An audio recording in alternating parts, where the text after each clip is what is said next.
Olá, turma, tudo bem com vocês? Sou a professora Cíntia, professora de História. Hoje iremos desenvolver a aula número 4 do 8º ano.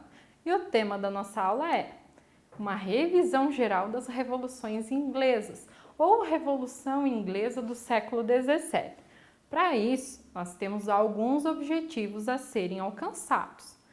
São eles: sintetizar as principais informações das revoluções inglesas, recordar as principais ações dos governantes das revoluções inglesas, identificar as principais características da Revolução Puritana e Gloriosa e reconhecer as consequências das revoluções para a Inglaterra.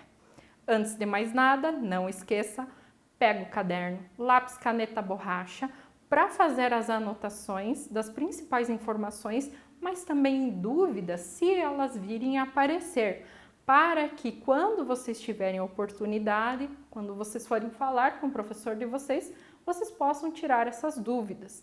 Outras informações, curiosidades, anotem, vocês podem buscar na internet ou até mesmo no livro didático, que é seu parceirão de estudo, ok? Então vamos revisar, retomar todas aquelas informações das aulas anteriores. Então, inicialmente, vamos analisar o contexto histórico. A Inglaterra era organizada sob o Estado absolutista, cujas características econômicas se davam com base no mercantilismo. Primeiro, absolutismo é um sistema político onde o rei tem poder político, ou seja, ele cria as leis, cria as regras. Sistema econômico, ele cria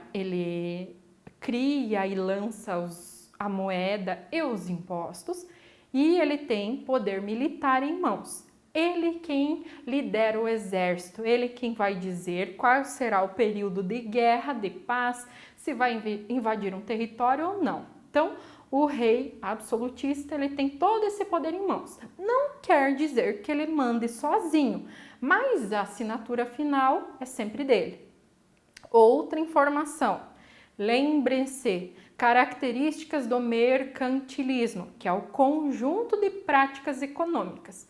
Nós temos uma intervenção do Estado na economia, o metalismo, que é aquela característica onde é mais rico o país que mais possui metais preciosos em seu território, balança comercial favorável, onde o país precisa exportar mais e importar menos, medidas protecionistas, onde se criam barreiras alfandegárias, fazendo com que o produto importado ele entre mais caro no país. Logo, as pessoas vão optar por comprar produtos nacionais e não importados.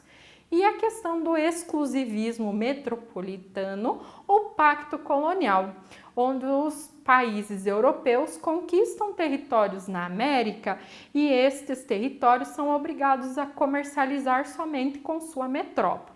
Tá ok? Então, só uma revisão bem simples de como era a situação política e econômica da Inglaterra neste período. Muito bem.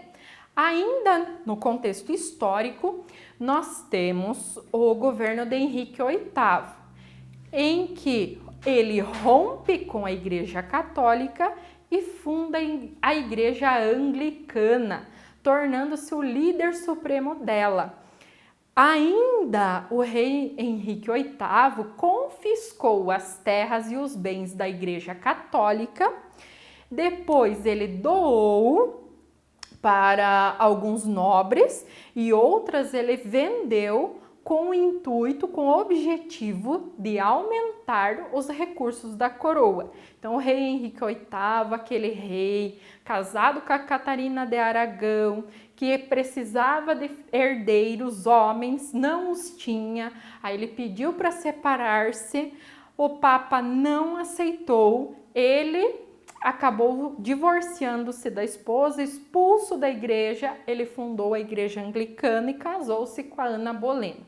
Tá? Então, só para vocês retomarem isso que a gente viu nas aulas anteriores, mas no 7º ano, quando trabalhamos sobre a Reforma Protestante. Outra situação, com a morte do rei Henrique VIII, quem vai assumir a liderança da Inglaterra é a filha dele, a rainha Elizabeth I. Ela foi uma das filhas do primeiro casamento. Ele teve 5 meninas, 4 faleceram e a rainha Elizabeth, ela foi quem que se manteve e assumiu o governo do pai, após a morte do pai. O que ela fez no governo dela?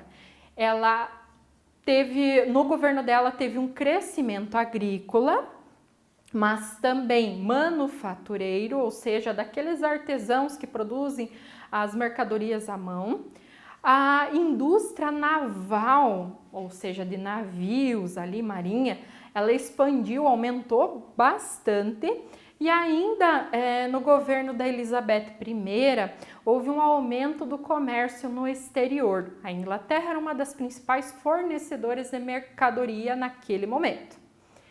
Elizabeth I não teve herdeiros. Pensem, dá para fazer até uma pesquisa, tentar entender. Olha que tinha problema de herdeiros ali. O pai não tinha filhos homens e no caso da Elizabeth nem filhos teve. Então o poder da Inglaterra foi entregue aos Stuart, que já governavam a Escócia. Eles eram primos da rainha Elizabeth, então de certa forma ficou em família. No governo deles é que se intensificaram, aumentou os conflitos entre burgueses, os grandes burgueses e também a pequena nobreza, que não tinha dinheiro, ela estava falida, mas ela tinha poder político porque fazia parte da família do rei. Então vamos relembrar o governo de cada um, ali dos 2 Stuart, tá? Jaime I, ele teve conflitos com o parlamento, por quê? Porque ele não pediu autorização do parlamento e iniciou uma cobrança de impostos. E uma série de perseguições a quem era católico e também quem era calvinista, com o objetivo de fortalecer a igreja anglicana estabelecida pelo rei Henrique VIII. No governo de Carlos I, que é filho do Jaime, se deu prosseguimento à política do pai, porém ele não tinha tanta moral quanto o pai, ele não tinha tanto prestígio quanto o pai. Então, no governo dele ainda aumentou os conflitos entre o poder real e o parlamento. Aí a Revolução Puritana ela ocorre de 1642 a 1649. Nós temos 2 grupos, os realistas, o nome já diz, aqueles que apoiavam o rei, contra os parlamentares, que eram divididos em puritanos e presbiterianos. Entre eles, destaca-se a figura de Oliver Cromwell, que lidera e vence a guerra, lembrando que ele era puritano.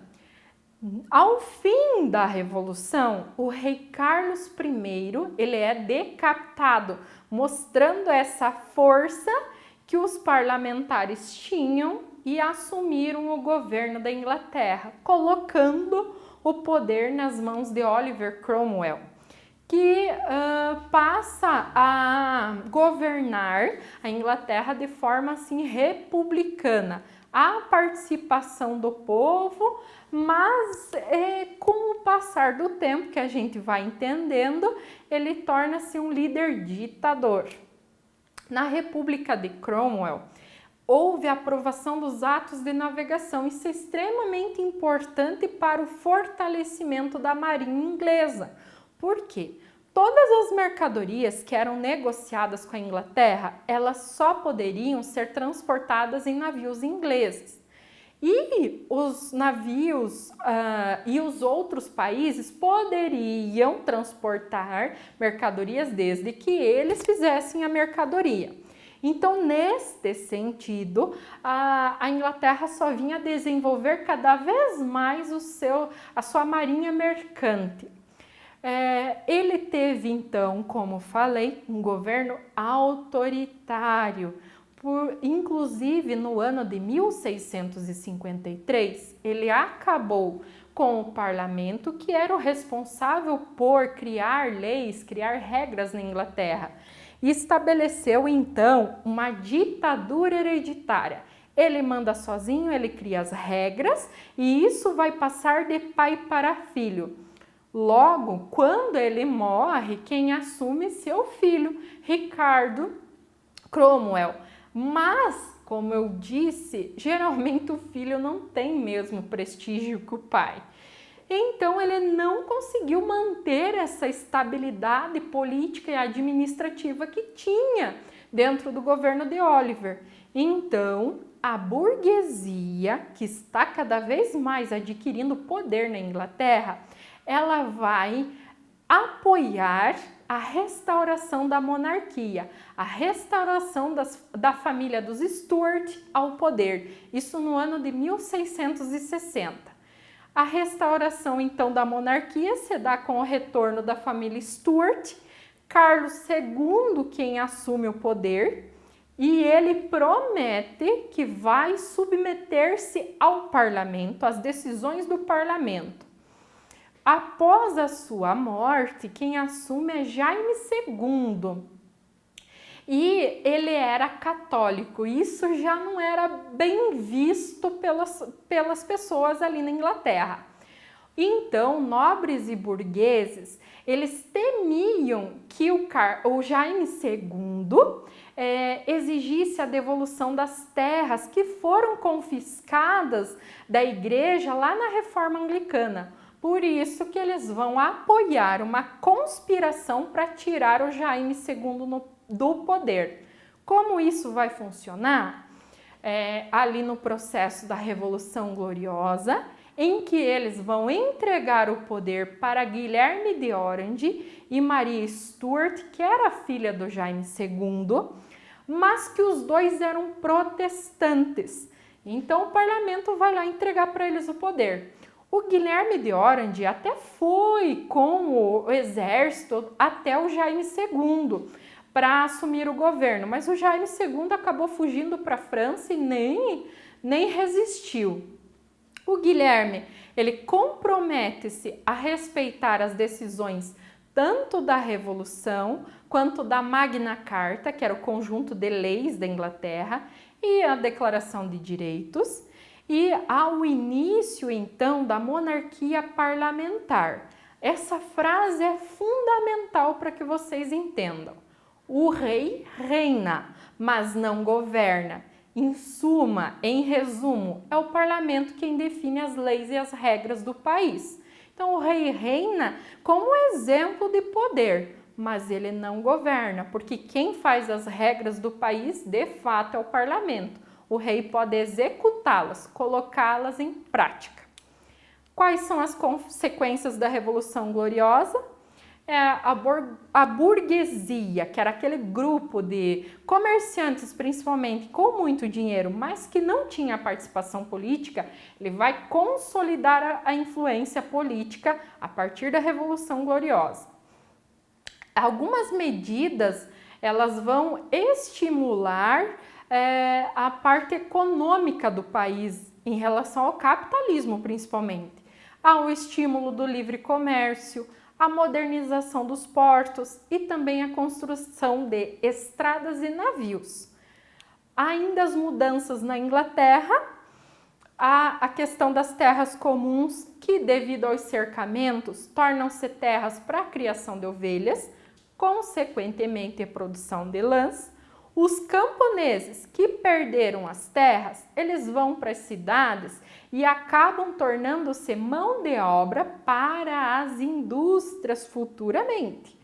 Há uma modernização da agricultura e há um consequente aumento na produção de alimentos para a população, diminuindo assim a mortalidade.